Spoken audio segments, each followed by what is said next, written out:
Questão da AFA 2011.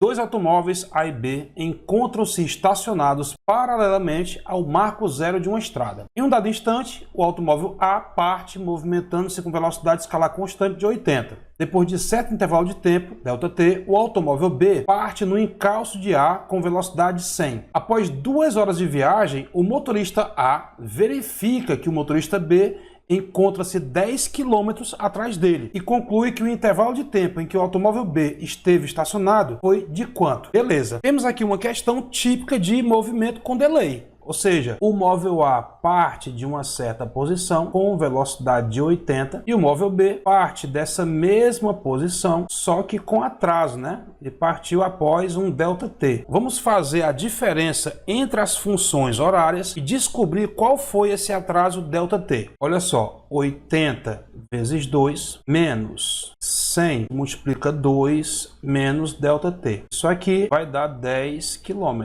Desenvolvendo aqui essa expressão, galera, nós temos 160 menos 200 mais 100 ΔT igual a 10. Finalmente, 100 ΔT, 160 menos 200 menos 40. Passa para o segundo membro, 40 mais 10, 50. Logo, o intervalo de tempo em que o B partiu depois de A, galera, é de meia hora. Mais uma questãozinha com delay na AFA 2011. Marca aí a alternativa B de bola. E se você gostou, não esquece de deixar aquele joinha, se inscrever no canal, ativar o sininho de notificações e compartilhar esse vídeo com a galera, beleza? Valeu e até o próximo vídeo. Tchau! E aí, meu povo, mais uma questãozinha da AFA. Olha só, um balão sobe verticalmente com movimento uniforme. 6 segundos após a partida, o piloto abandona uma pedra que alcança o solo 9 segundos após a saída do balão. Determine em metros a altura em que a pedra foi abandonada. Despreze o efeito do ar e adote G igual a 10. Vamos ilustrar a situação. Olha só, ele quer saber qual a altura inicial em relação ao chão em que essa pedra foi abandonada. Para calcular questões como essa é muito fácil. É só você admitir o lançamento vertical a partir do ponto em que a pedra é abandonada do balão. O problema aqui é que nós não temos essa velocidade inicial, mas fique frio que vai dar certo. Vamos lá, usar a equação completa da altura, menos GT2 sobre 2, né? Eu fixei o zero no chão, coloquei o referencial para cima. A altura final, zero. A altura inicial é o que nós queremos. Quanto é, professor, essa velocidade inicial? Galera, para descobrir quanto vale o V0 é só usar essa informação aqui, ó, que a pedra foi solta 6 segundos após a partida do balão. Ou seja, o balão estava a uma velocidade H0 sobre 6 quando a pedra foi abandonada ou lançada em relação ao chão, beleza? E para descobrir o tempo de movimento da pedra, olha só, ela alcançou o chão 9 segundos após a partida do balão.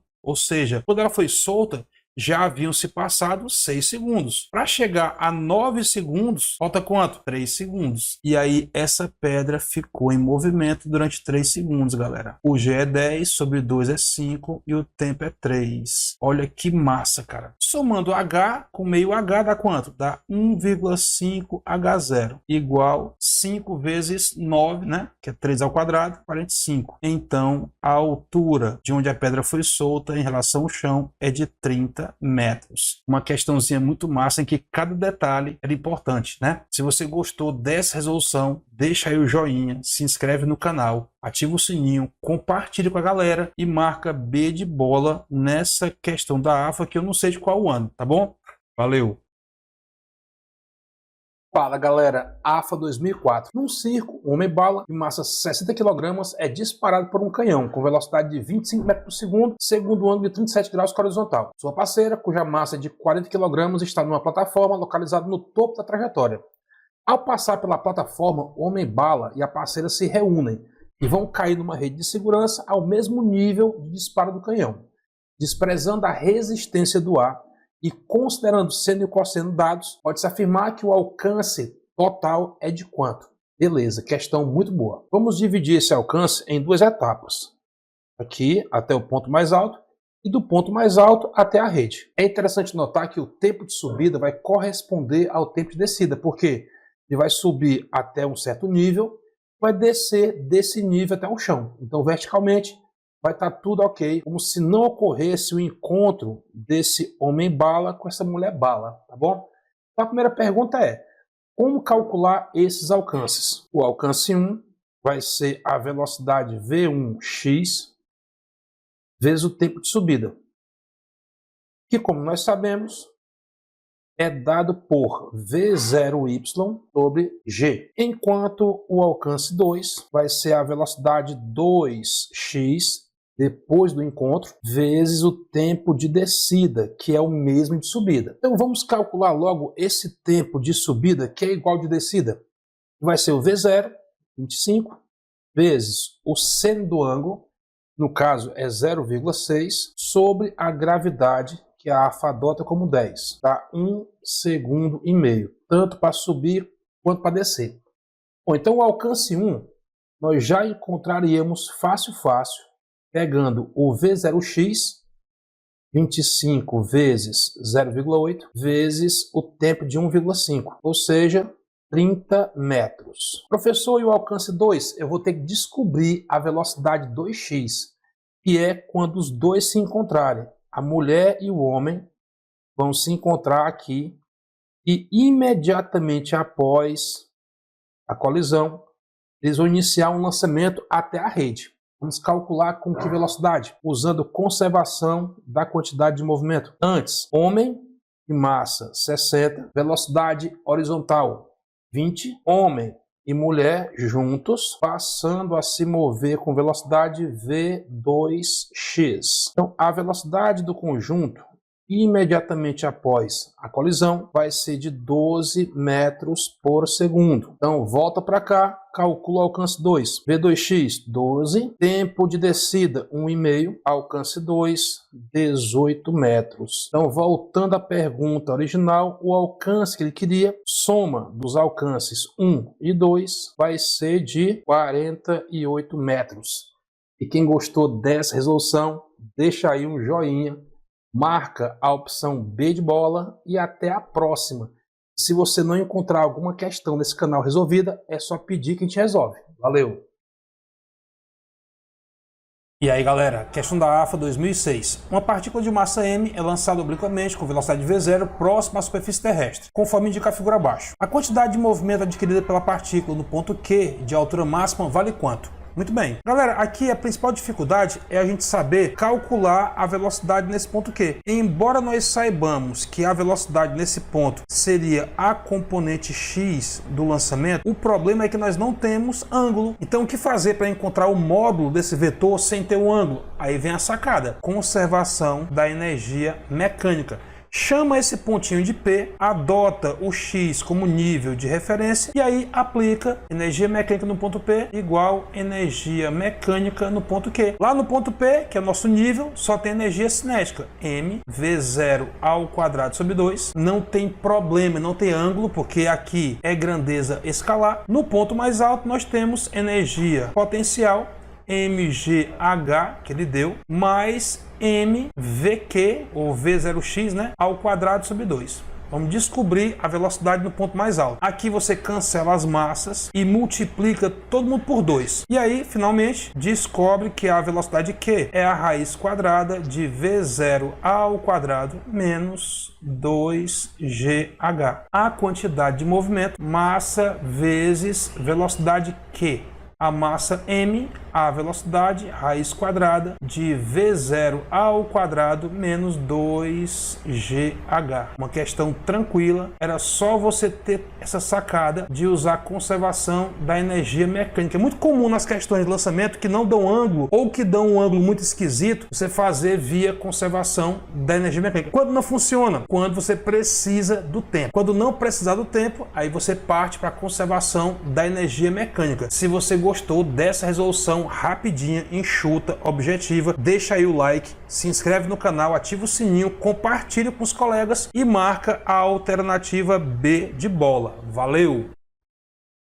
Considere dois pássaros A e B em repouso sobre um fio homogêneo de densidade linear μ que se encontra tensionado, como mostra a figura. Suponha que a extremidade do fio que não aparece esteja muito distante da situação apresentada. Subitamente, o pássaro A faz um movimento para alçar voo, emitindo um pulso que percorre o fio, atinge o pássaro B, ΔT segundos depois. Despreze os efeitos que o peso dos pássaros possa exercer no fio, o valor da força tensora para que o pulso retorne à posição onde se encontrava o pássaro A em um tempo igual a 3 ΔT. Quanto é que é essa tração? Ele diz que esse pássaro aqui, ele vai alçar voo, ou seja, ele faz uma força aqui para baixo, e essa força produz um pulso, e esse pulso vai viajar por esse fio, indo até aqui, ó, e naturalmente batendo e voltando. Professor, a velocidade de ida e volta é a mesma? Tem que ser, porque a velocidade de propagação de um pulso depende de quê? Só do meio, tá bom? Na ida, ele percorre uma distância quanto, professor? Vamos chamar de x. Então, a velocidade, x sobre o tempo. Para voltar até o ponto A, leva 3 ΔTs. Ou seja, na ida ele percorre x mais d,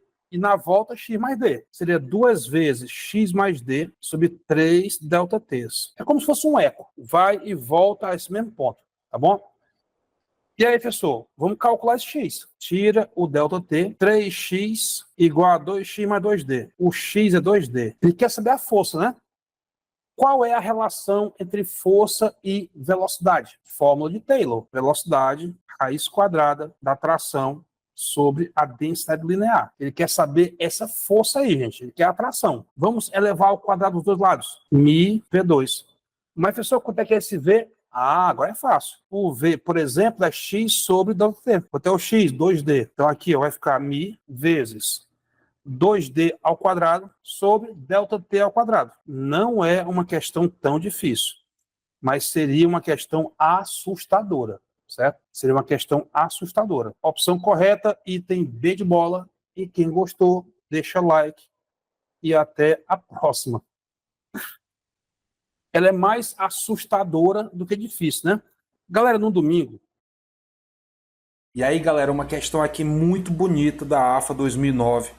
Uma questão de lançamento oblíquo com propulsão eletrostática. Dá só uma conferida na resolução. Na figura abaixo, uma partícula com carga elétrica positiva Q e massa m é lançada obliquamente de uma superfície plana com velocidade inicial de módulo V0 no vácuo, inclinada de um ângulo θ em relação à horizontal. Considere que, além do campo gravitacional de intensidade G, atua também um campo elétrico uniforme de módulo E. Pode-se afirmar que a partícula voltará à altura inicial de lançamento após percorrer horizontalmente uma distância igual a quanto? Gente, observe o seguinte. Aqui nós temos duas forças atuando e, portanto, duas forças produzindo acelerações. Nós temos na direção vertical a força peso, que está acelerando com aceleração igual a g, isto é, nós temos aqui um move cuja aceleração é a própria gravidade. No eixo X, nós temos outro move. E qual seria a aceleração desse move? Vamos calcular, ó. A força resultante na direção X, massa vezes aceleração. A resultante é a própria força eletrostática. Então, Q vezes E igual a MA. Isto é, a aceleração no eixo X seria QE sobre M. Vamos tirar o módulo, né? Porque a carga é positiva. Podemos deixar assim. Beleza? Então, um move no eixo Y, cuja aceleração é G, e um move no eixo X com aceleração QE sobre M. Bom, inicialmente vamos decompor a velocidade de lançamento, né? Como nós sabemos, ó, no eixo X, a velocidade inicial aqui vai ser a V0x e no eixo Y, velocidade V0y. A V0x é V0 cosseno e a V0y, V0 seno de θ. Lembrando também que são dois moves, né? Então, na direção y, nós temos Vy igual a V0y menos GT. Bom, como no ponto mais alto a velocidade y zero e a inicial é V0 seno de θ menos GTS, onde o TS é o tempo de subida. Então, o tempo de subida é igual a V0 seno de θ sobre G. O tempo de permanência no ar vai ser o dobro, né? É o mesmo tempo para subir, é o tempo para descer. Então, nosso tempo de voo vai ser 2 vezes V0 seno θ sobre G. Beleza? É esse tempo que nós vamos usar para calcular o alcance. Ok, galera, observe o seguinte. Se a partícula não tivesse aceleração, ela percorreria que distância? A distância sem a aceleração, vou chamar aqui de A1, seria dada pelaquela função conhecida, ó, V0 ao quadrado, seno 2θ sobre G. Correto? E agora, vejamos a distância adicional que o campo elétrico vai produzir, que é a sua aceleração, tempo ao quadrado, sobre 2. E agora, somando as duas parcelas, vamos descobrir o alcance total dessa partícula. Vamos ter aqui V0 ao quadrado, seno de 2θ sobre G, mais a aceleração que nós já calculamos, que é sobre m, vezes, aí esse 2 eu vou colocar aqui, ó, vezes o tempo, 2 V0 seno de θ sobre G elevado ao quadrado. Desenvolvendo a expressão, nós temos isso aqui, ó. Ficamos com 4V02 seno ao quadrado θ, que é sobre 2mg2. Cortamos o 4 com 2 aqui. E aí? Colocamos em evidência o V0 ao quadrado, o G, e o que fazer com os senos, né? No arco duplo, lembra aí, ó, é 2 seno θ cosseno θ. Então, quando eu coloco o seno de 2θ aqui em evidência, o que vai acontecer? Esse seno ao quadrado é seno vezes seno. Então, aqui no arco duplo, ó, lembra aí, ó, lembra que isso aqui contém 2 seno θ cosseno θ. Certo? Então, quando eu coloco na evidência, o que acontece? Esse 2 aqui, gente, ele já está contido no arco duplo, que está na evidência. No arco duplo também contém um cosseno. E como é que eu faço para retirar esse cosseno? Eu tenho que dividir por cosseno, né? Então, o pulo do gato aqui é o seguinte. Aqui em cima, ó, você coloca seno de θ. Já tem um seno aqui fora. Só que eu tenho que tirar o cosseno. E como é que eu tiro o cosseno? Colocando o cosseno aqui embaixo, ó. E aí eu repito essa parte aqui, que é sobre mg. Beleza? Mas aí, professor, seno sobre cosseno é tangente, né? Isso. Tangente θ. Então, galera, o legal dessa questão é você ter essa sacada de quando colocar o arco duplo do lado de fora em evidência, ele contém dois seno e cosseno. Aí dentro nós temos que ter seno ao quadrado. Como é que eu faço? Deixo esse seno, porque já tem um seno aqui. Só que eu preciso retirar o cosseno. Como é que eu tiro? Coloco aqui embaixo. Então isso faz surgir uma tangente θ. Então a resposta final dessa questão seria a alternativa A de avião, certo? Uma questão muito legal, gente, do ponto de vista da trigonometria. Tem que ter essa sacada legal aqui no final de colocar em evidência o arco duplo para surgir depois essa tangente, beleza? Então, galera, é uma questão muito bacana, né? Um movimento oblíquo com propulsão na horizontal. Muito bacana mesmo.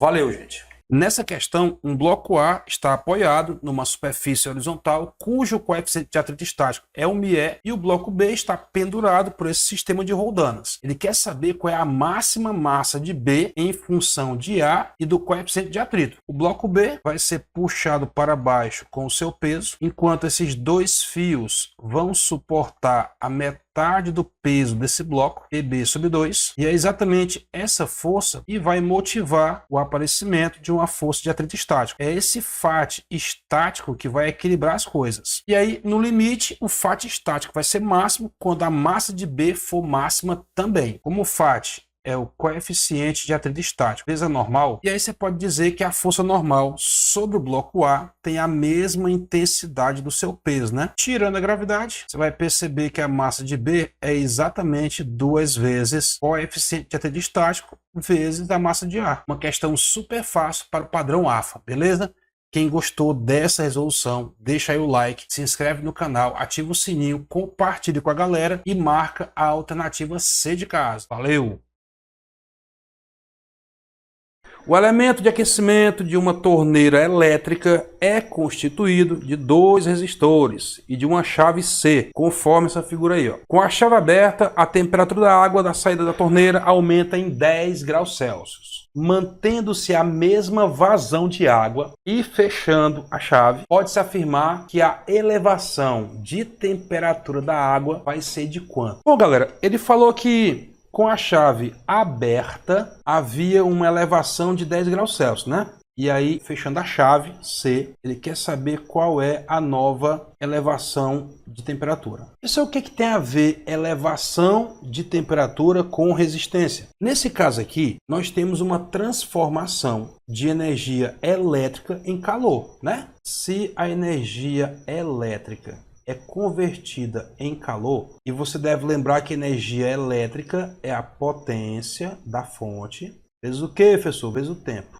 E a quantidade de calor, no caso aqui, varia temperatura, calor sensível. É o que macete? É o que macete. Então, a dependência entre o aquecimento e a resistência vai surgir agora. Ó. Como é que se calcula a potência elétrica? Pode ser pegando a ddP ao quadrado sobre a resistência, né?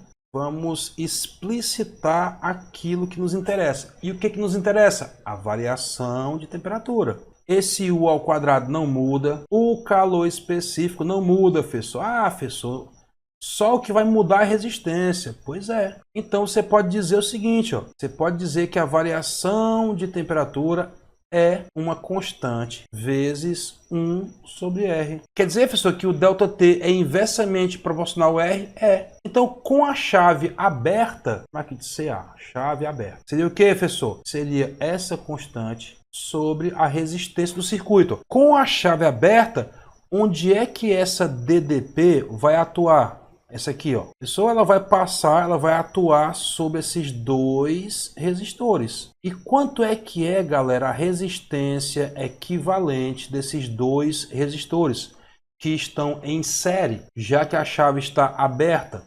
Eu aprendi que era somando. Isso.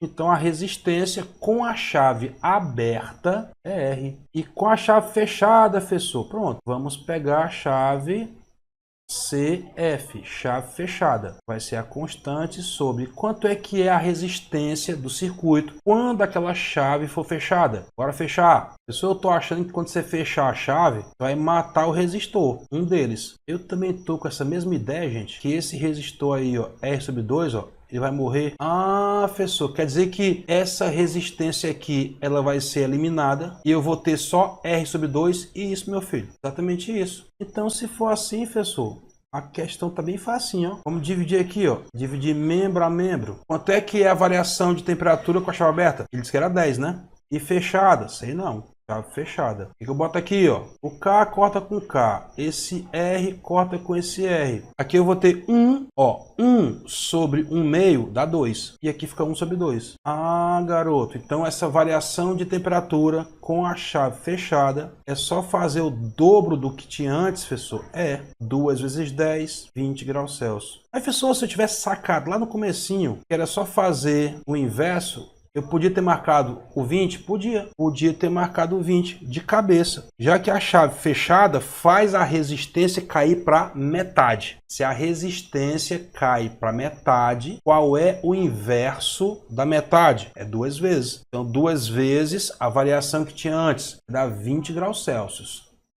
E aí, galera, questão da AFA 2009. Uma bola de basquete descreve a trajetória mostrada na figura após ser arremessada por um jovem atleta que tenta bater um recorde de arremesso. A bola é lançada com a velocidade de 10 metros por segundo e ao cair na cesta, sua componente horizontal vale 6 metros por segundo. Despreze a resistência do ar, considere a gravidade 10. Pode-se afirmar que a distância x percorrida pela bola, desde o lançamento até cair na cesta, em metros, vale quanto? Sabemos que a componente horizontal é de 6 metros por segundo. E essa componente horizontal, gente, ela é a mesma daquela que foi lançada. Ou seja, a velocidade x é 6 metros por segundo. Essa Vx e essa V0x são iguais. A gente quer saber o alcance. Temos que calcular o tempo de voo. E para isso, usaremos a equação completa da altura. A altura final, a altura inicial,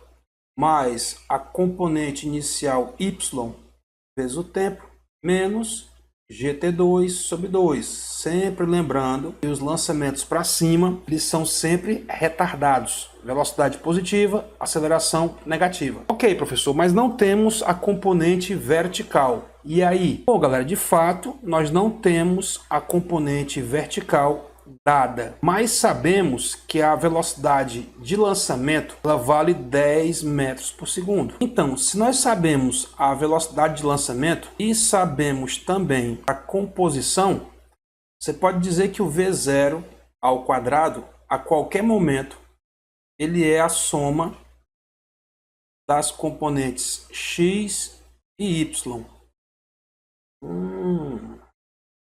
Então, se o V0 é 10 e o Vx é 6, fica muito fácil encontrarmos a componente inicial y. E no caso aqui vai dar 8 metros por segundo.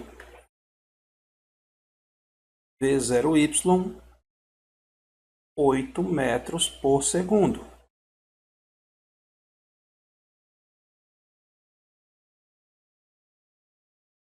E agora vamos calcular o tempo de voo. Se nós escolhermos o chão como nosso nível de referência, a altura final é 5, a altura inicial é 2, V0y 8t, menos g sobre 2, 5, tempo ao quadrado. Resolvendo essa equação quadrática,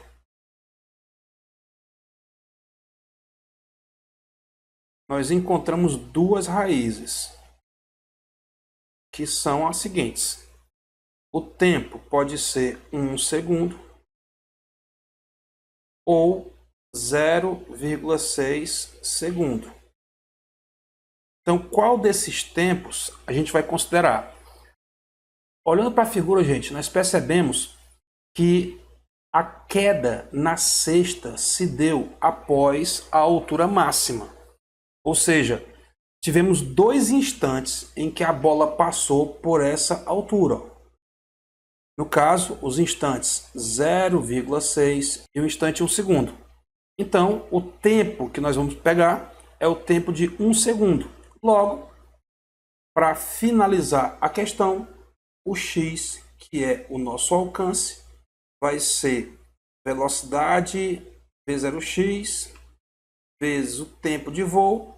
Essa velocidade foi dada 6 metros por segundo e o tempo de voo 1 segundo. Portanto, o alcance é de 6 metros. A alternativa D de dado.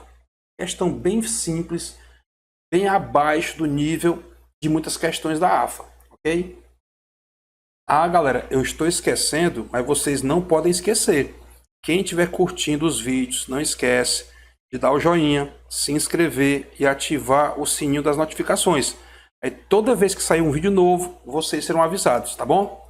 Valeu! E aí, galera, AFA 2009. Um frasco de vidro contendo mercúrio a uma temperatura de 0 graus Celsius está completamente cheio. O coeficiente de dilatação do volumétrico do mercúrio é 1,8 vezes 10-5 e do recipiente, que é de vidro, vale 1 vezes 10-5. O volume de mercúrio que transbordará quando o conjunto for aquecido a 100 graus Celsius é de quanto? Muito bem, galera, essa questão envolve dilatação aparente, ou seja, quando você aquece o conjunto, aquilo que transborda não é a dilatação real, ou seja, uma parte do líquido ficou contida no recipiente. Então, na verdade, o que transborda é chamado de variação de volume aparente, que pode ser calculada pegando o volume inicial do recipiente, está completamente cheio, vezes o coeficiente aparente, vezes a variação de temperatura. Mas, professor, como é que eu vou encontrar esse coeficiente aparente? Esse coeficiente aparente é a diferença entre o coeficiente real do líquido menos o coeficiente de dilatação do recipiente. O coeficiente do líquido é 1,8 vezes 10⁻⁴. E o do recipiente, lembrando, ele deu linear. O volumétrico é 3 vezes maior. 3 vezes 10⁻⁵. Vamos deixar essas potências com o mesmo expoente? Para avançar uma casa aqui, botar aqui -1 e aí fica 18 menos 3, né? Graus Celsius recíprocos, calculando a variação de volume aparente, que representa aquilo que foi transbordado